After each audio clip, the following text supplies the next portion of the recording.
Hello everyone, ಇದು ನಿಮ್ಮ ನೇತ್ರ. ಇದು ನನ್ನ ಫಸ್ಟ್ ವಿಡಿಯೋ ಬಿಗ್ ಬಾಸ್ ಅಲ್ಲಿ. ಯಾಕಂದ್ರೆ ನಿಜವಾಗ್ಲೂ ಈ ಸಲ ಬಿಗ್ ಬಾಸ್ ಸೀಸನ್ ಚಿತ್ರಣ ಮುಸ್ರಣ ಮಾಡಾಕ್ತಾ ಇದಾರಲ್ಲಪ್ಪ. ಎರಡು ಫಿನಾಲೆ ಏನು, ಅರ್ಧ ಕಂಟೆಸ್ಟೆಂಟ್ಸ್ ಆಚೆ ಹೋಗೋದೇನು, ಏನ್ ಮಾಡ್ತಾವ್ರೆ ಗುರು ಅನ್ನೋ ತರ ನಂಗಂತೂ ಇಷ್ಟ ಇರಲಿಲ್ಲ. But after wild card entry ಆದ ತಕ್ಷಣ ಸೂರಜ್ ಅಂತಾನೆ ಅಂತೀರಾ ನಂಗೆ ಗೊತ್ತು ಈ ವಿಡಿಯೋ ಅಲ್ಲಿ. ಬಟ್ ವಾಟ್ ಎವರ್, ಸೂರಜ್ ಅವರು ಕೂಡ ತುಂಬಾ ಚೆನ್ನಾಗಿ ಆಡ್ತಾ ಇದ್ದಾರೆ ಗೇಮ್. ಒಂಥರ ಇಂಟ್ರೆಸ್ಟಿಂಗ್ ಅಂತೂ ಆಗಿದೆ. ರೀಸನ್ ಸಿಕ್ತು ಬಿಗ್ ಬಾಸ್ ನ ನೋಡೋದಕ್ಕೆ, ಅದನ್ನ ನಾನು ಒಪ್ಕೋಬೇಕು. ಸೊ ಆ ವೈಲ್ಡ್ ಕಾರ್ಡ್ ಎಂಟ್ರಿ ಬಂದಾಗ್ಲಿಂದ ನಿಜವಾಗ್ಲೂ ಒಂದು ಸೀಸನ್ ಏನಿತ್ತು ಅದು ಉಲ್ಟಂ ಪಲ್ಟಾ ಆಗಿದೆ. ತುಂಬಾ ಚೆನ್ನಾಗಿ ಆಡ್ತಾ ಇದ್ದಾರೆ ವೈಲ್ಡ್ ಕಾರ್ಡ್ಸ್ ಕೂಡ. ಯಾಕಂದ್ರೆ ವೈಲ್ಡ್ ಕಾರ್ಡ್ ಆಗಿ ಬಂದು ಅಷ್ಟೊಂದು ಸ್ಕ್ರೀನ್ ಸ್ಪೇಸ್ ತಗೊಳ್ಳೋದು ನಿಜವಾಗ್ಲೂ ಅಷ್ಟು ಈಸಿ ಅಲ್ಲ. ತುಂಬಾ ಚೆನ್ನಾಗಿ ಆಡ್ತಾ ಇದ್ದಾರೆ. ರಿಷ್ ಅವರಾಗಿರ್ಬೋದು, ರಘು ಅವರಾಗಿರ್ಬೋದು, ಸೂರಜ್ ಬಿಡಿ ನೆಕ್ಸ್ಟ್ ಲೆವೆಲ್. ಅವ್ರು ಯಾವಾಗ ಕಾಣಿಸ್ತಾರೆ ಸ್ಕ್ರೀನ್ ಸ್ಪೇಸ್ ಅಲ್ಲಿ ಅಂತಾನೆ ವೇಟ್ ಮಾಡ್ತಾ ಇರ್ತಾರೆ ಮೋಸ್ಟ್ ಆಫ್ ದ ಜನ. ಅದ್ರಲ್ಲಿ ನಾನು ಕೂಡ ಒಬ್ಳು. ಸೊ ಅಷ್ಟು ಚೆನ್ನಾಗಿ ಆಡ್ತಾ ಇದ್ದಾರೆ ವೈಲ್ಡ್ ಕಾರ್ಡ್ಸು. ಮತ್ತು ನಿನ್ನೆ ಕ್ಯಾಪ್ಟನ್ಸಿ ಕಂಟೆಂಡರ್ಸಿಂದ ಆಚೆ ಯಾರು ಹೋಗಬೇಕು ಅಂತ ಅಂದಾಗೂ ಕೂಡ ಅವ್ರು ತೊಗೊಂಡಿದ್ದ ಡೆಸಿಷನ್ನು, ಸೂರಜ್ ಆಗಲಿ ಗಿಲ್ಲಿನ ಚೂಸ್ ಮಾಡ್ತಾರೆ. ಯಾಕಂದರೆ ಅವ್ರಿಗೆ ಸ್ಕ್ರೀನ್ ಸ್ಪೇಸ್ ಬರಬಾರ್ದು, ಅವ್ರು ಯಾವುದೂ ಆಟ ಸಿಗಬಾರ್ದು ಅಂತ. So is using is mind. ಮತ್ತು ಅಶ್ವಿನಿ ಗೌಡ ಅಂತಾರೆ, ಅಶ್ವಿನಿ ಗೌಡರನ್ನ ಹೆಸರು ತೊಗೊಂಡು ರಿಷಾ ಅವರು ಒಂದು ಸೇಫ್ ಗೇಮ್ ಮಾಡೋಕ್ಕೆ ಟ್ರೈ ಮಾಡಿದಾಗ ರಘು ಮತ್ತು ಇವರು ಇಲ್ಲ ಎಲ್ಲರನ್ನೂ ಹೇಳ್ಬಿಟ್ಟು ಯಾವುದು ಕರೆಕ್ಟ್ ರೀಸನ್ ಅಂತ ಅಲ್ಲಿ ಹೇಳಿದ್ರು ಅದೇ ರೀಸನ್ ಎಲ್ಲರ ಮುಂದೆ ಹೇಳ್ಬೇಕು ಅಂತ ರಿಷಾ ಅವರು ಸೇಫ್ ಗೇಮ್ನ ಸ್ಟಾಪ್ ಮಾಡಿದ್ದ ರೀತಿ ತುಂಬ ಚೆನ್ನಾಗಿದೆ. ರಘು, ಸೂರಜ್ ಅವರು ಮತ್ತು ರಿಷಾ ಅವರು ವೈಲ್ಡ್ ಕಾರ್ಡ್ ಎಂಟ್ರೀಸು 3 ಮೆಂಬರ್ಸ್ ಕೂಡ ಅಮೇಝಿಂಗ್ ಆಗಿ ಆಡ್ತಾ ಇದ್ದಾರೆ.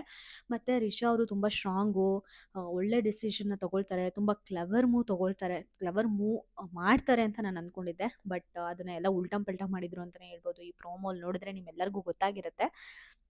ಕಂಟೆಂಡರ್ಸ್ ಅಂತ ಬಂದಾಗ 3 ಜನಕ್ಕೂ ಇವರು ಒಂದೊಂದು ಟೀಮ್ಗೆ ಲೀಡರ್ಸ್ ಆಗಿರ್ತಾರೆ. ಲೀಡರ್ಸ್ ಅವ್ರನ್ನೆಲ್ಲ ಕರೆದ್ಬಿಟ್ಟು ನೀವು ಕ್ಯಾಪ್ಟನ್ಸಿ ಕಂಟೆಂಡರ್ಸ್ಗೆ ಡೈರೆಕ್ಟಾಗಿ ಎಲೆಕ್ಟ್ ಆಗ್ಬೋದು, ಆದರೆ ನಿಮ್ಮ ಟೀಮವ್ರು ಯಾರೂ ಬರಲ್ಲ ಅಂತ ಅಂದಾಗ ರಿಷಾ ಮತ್ತು ನಮ್ಮ ಇವರು ರಘು ಅವರು ಕಣ್ಣು ಮುಚ್ಕೊಂಡು ಸರಿ ಬಿಗ್ ಬಾಸ್ ನಾನು ಇದು ತೊಗೊಳ್ತೀನಿ ಅಂತ ಅಂದರು. ಬಟ್ ಬೇರೆಯವ್ರ ಆಪರ್ಚುನಿಟಿ ಇದರಿಂದ ಹೋಗುತ್ತಲ್ವಾ ಅಂತ ಯೋಚನೆ ಮಾಡ್ಬೋದಾಗಿತ್ತು. ಬಿಕಾಸ್ ಅವರು ಅಲ್ಲಿ ಟೀಮ್ ಪ್ಲೇಯರ್ ಆಗಿ ಅವ್ರನ್ನ ಕರೆದು ಈ ಥರ ನೀವು ತೊಗೊಳ್ಳಿ ಅಂತ ಅಂದಿದ್ದಿದ್ರೆ, ಅವ್ರು ತೊಗೊಂಡಿದ್ದಿದ್ರೆ ಮೋಸ್ಟ್ಲಿ ನಾವು ಅದನ್ನು ಒಪ್ಕೊಳ್ಬೋದಾಗಿತ್ತೇನೋ. ಬಟ್ ಒಂದು ಲೀಡರ್ ಆಗಿ ನಿಲ್ಲಿಸಿದಾಗ ಲೀಡರ್ ಅವ್ರ ರೆಸ್ಪಾನ್ಸಿಬಿಲಿಟಿ ಏನಾಗಿರುತ್ತೆ ಅಂದರೆ ಎಂಟೈರ್ ತಂಡನ ನೋಡ್ಕೊಳ್ಳೋದಾಗಿರುತ್ತೆ.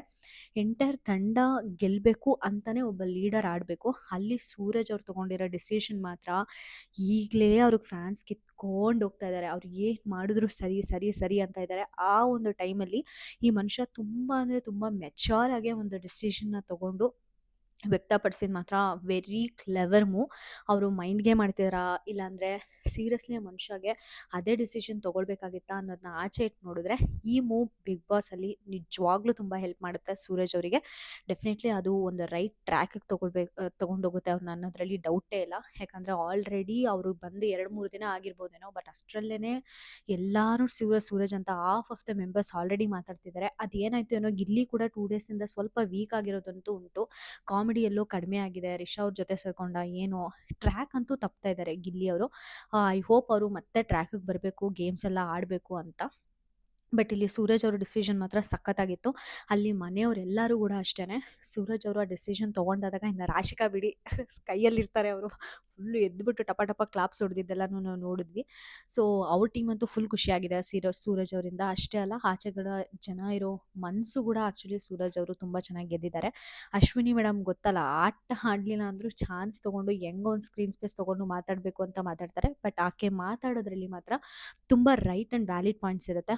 ಅವರು ಆ ಪಾಯಿಂಟ್ಸ್ನ ಅಶ್ವಿನಿ ಮೇಡಮ್ ಫಾಲೋ ಮಾಡದೇ ಇರ್ಬೋದು, ಬಟ್ ಮಾತಾಡಬೇಕಾದ್ರೆ ಮಾತ್ರ ಎಲ್ಲ ರೈಟ್ ಪಾಯಿಂಟ್ಸ್ ಹಾಕಿ ಮಾತಾಡ್ತಾರೆ. ಅವ್ರು ಹೇಳ್ತಾರೆ, ಒಬ್ಬ 2 ಮೆಂಬರ್ಸ್ ತೊಗೊಂಡಿರೋ ಡಿಸಿಷನ್ನು, ಒಬ್ಬ ವ್ಯಕ್ತಿ ತೊಗೊಂಡಿರೋ ಡಿಸಿಷನ್ನು ಡಿಫ್ರೆನ್ಸ್ ಇದೆ ಅಲ್ವಾ. ಅಂದರೆ ಇಬ್ಬರೂ ತೊಗೊಂಡಿರೋ ಅಂದರೆ ಹೆಂಗೆ ಹೇಳ್ತಾರೆ ಇದನ್ನು, ಆಚೆಗಡೆ ಮನುಷ್ಯ ಆ ಡಿಸಿಷನ್ನ ತೊಗೊಂಡಿಲ್ಲ ಅಂದರೆ ನೀವು ತೊಗೊಂಡಿದ್ದೀರಾ ಅಂದರೆ ಅದ್ರ ಅರ್ಥ ಏನು, ಅಂದರೆ ನೀವಿಬ್ಬರು ಸ್ವಾರ್ಥಿಗಳು ಅಂತಲೇ ಅಲ್ವಾ ಅಂತ ಒಂದು ಪಾಯಿಂಟ್ ಇಡ್ತಾರಲ್ಲ ಅಶ್ವಿನಿ ಮೇಡಮ್, ಅದು ತುಂಬ ಜೆನ್ಯೂನ್ ಅನಿಸುತ್ತೆ. ಮತ್ತು ರಕ್ಷಿತಾ ಕೂಡ ಅಷ್ಟೇ.